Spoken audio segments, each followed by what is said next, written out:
Hello everyone, I am Tariq Anwar. I hope you are fine and doing well. Welcome to Ikra Online Learning Platform. Today I am going to discuss about the verb. This is lesson number 1. आप सभी का इकरा online learning platform में most welcome है, स्वागत है। आज के session का टॉपिक वर्ब है और ये लेसन नंबर 1 है। इस वीडियो में बेसिकली हम डिस्कस करेंगे कि वर्ब क्या होता है, इसके यूजेज क्या हैं, इसके कितने काइंड्स हैं। तो इन तमाम बातों को आज के इस क्लास में डिस्कस करेंगे। So let's get started today's topic, that is verb. Explain the verb. Verb क्या होता है, उसका डेफिनेशन को देखते हैं। A verb is a word which says something about a person, place और thing is known as verb. Verb कहा जाता है जिस लफ्ज़ के ज़रिए, जिस वर्ड के ज़रिए किसी आदमी, जगह या चीज़ के बारे में जो कुछ कहा जाए उसे वर्ब कहते हैं। वंस अगेन, वर्ब कहा जाता है कि वो वर्ड जो किसी पर्सन, प्लेस या थिंग के बारे में कुछ कहता है, हमें इन्फॉर्म करता है, उसे हम वर्ब कहते हैं। For example, Ram writes an essay, कि राम एक एस्से लिखता है। Second example, they go to cinema, कि वे लोग सिनेमा हॉल जाते हैं। यू प्ले द पियानो, कि तुम पियानो बजाते हो। दे रन फास्ट, कि वे लोग तेज़ी से दौड़ते हैं। So the underline words are verb. इन तमाम एग्जाम्पल में, if you see in these example you will find the verb writes, go, play, run. ये जितने भी अंडरलाइन किए हुए वर्ड्स हैं ये वर्ब कहलाते हैं, इसलिए कि ये कहीं ना कहीं पर्सन, प्लेस या चीज़ों के बारे में हमें इन्फॉर्म कर रहे हैं। इस वजह से इन्हें हम क्या कहते हैं, वर्ब कहते हैं। And the next point is kinds of verb. Verb के कितने टाइप्स हुआ करते हैं। So let's see. Transitive verb, second intransitive verb, third linking verb, fourth auxiliary verb और हेल्पिंग वर्ब। ये सम काइंड्स ऑफ वर्ब हैं। ये 4 काइंड्स हैं वर्ब के। पहला transitive verb, second intransitive verb, third linking verb और फोर्थ ऑक्सिलियरी या helping verb. So now let discuss one by one.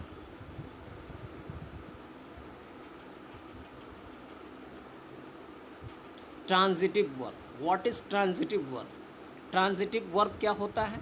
A verb with an object is called a transitive verb.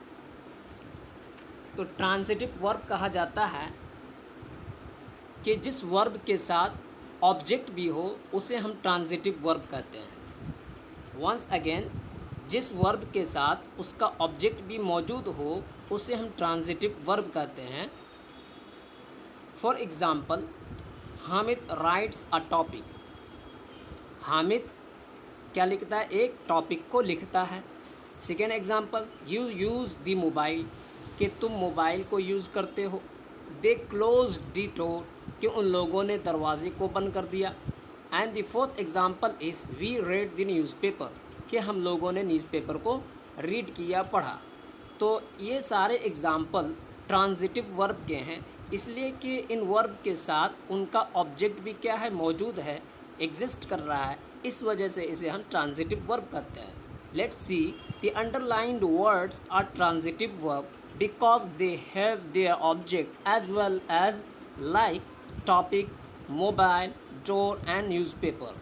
तो ये जितने भी underlined words हैं इन्हें हम transitive verb कहते हैं, इसलिए कि इनका खुद का क्या है, ऑब्जेक्ट है। For example, topic, mobile, door and newspaper, ये सारे वर्ड्स जो हैं इन वर्ब के ऑब्जेक्ट हैं। And the next point is related to this verb. When asking what और who in the verb, if the answer is something, the verb will always be transitive. इसमें एक पॉइंट को mention किया गया है transitive verb से related, कि verb में वर्ड वाट या हु को लगाकर अगर आप क्वेश्चन करते हैं, अगर जवाब में कुछ आपको रिप्लाई मिलता है तो उसे हम ट्रांजिटिव वर्ब कहते हैं। ट्रांजिटिव वर्ब को मालूम करने के लिए एक फॉर्मूला दिया गया है कि वर्ब में व्हाट या हु को लगाकर अगर आप क्वेश्चन करें और उस पर अगर जवाब में आप कुछ हासिल होता है तो वो वर्ब हमेशा ट्रांजिटिव कहलाएगा।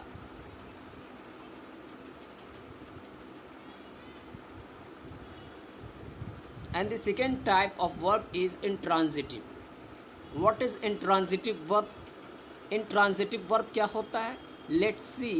A verb that does not require an object is called intransitive verb. Intransitive verb किसे कहा जाता है? तो इसमें इसका डेफिनेशन दिया है कि जिस वर्ब के साथ उसका ऑब्जेक्ट ना हो तो उसे हम इंट्रांजिटिव वर्ब कहते हैं। वंस अगेन कि वो वर्ब के जिसमें ऑब्जेक्ट रिक्वायर ना हो उसे हम इंट्रांजिटिव वर्ब कहते हैं। For example, the child slipped, बच्चा फिसल गया। द एरोप्लेन इज़ फ्लाइंग, कि एरोप्लेन क्या कर रहा है? उड़ रहा है। And the third example is the children are crying, बच्चे चिल्ला रहे हैं, रो रहे हैं। दे आर शाउटिंग, और वे लोग चिल्ला रहे हैं, शोर शराबा कर रहे हैं। तो इन तमाम एग्जाम्पल में अगर आप देखें तो ये सारे के सारे वर्ब इंट्रांजिटिव वर्ब हैं, इसलिए कि इनका खुद का ऑब्जेक्ट नहीं है, इनमें ऑब्जेक्ट रिक्वायर नहीं है। इस वजह से स्लीप, फ्लाइंग, क्राइंग, शाउटिंग ये इंट्रांजिटिव वर्ब कहलाते हैं। So let's see The underlined words in these sentences are intransitive verb. इन्हीं बातों को इसमें कहा गया है कि जो underlined verb हैं, फॉर एग्जाम्पल स्लीप, फ्लाई, कराई, शाउट, ये सारे के सारे वर्ब इंट्रांजिटिव वर्ब कहलाते हैं। क्यों? Because there object has not been use with them, इसलिए कि उनके ऑब्जेक्ट को उनके साथ यूज़ नहीं किया गया है, यानी कि इसे रिक्वायर नहीं है। And the meaning of the sentences is also fully understood.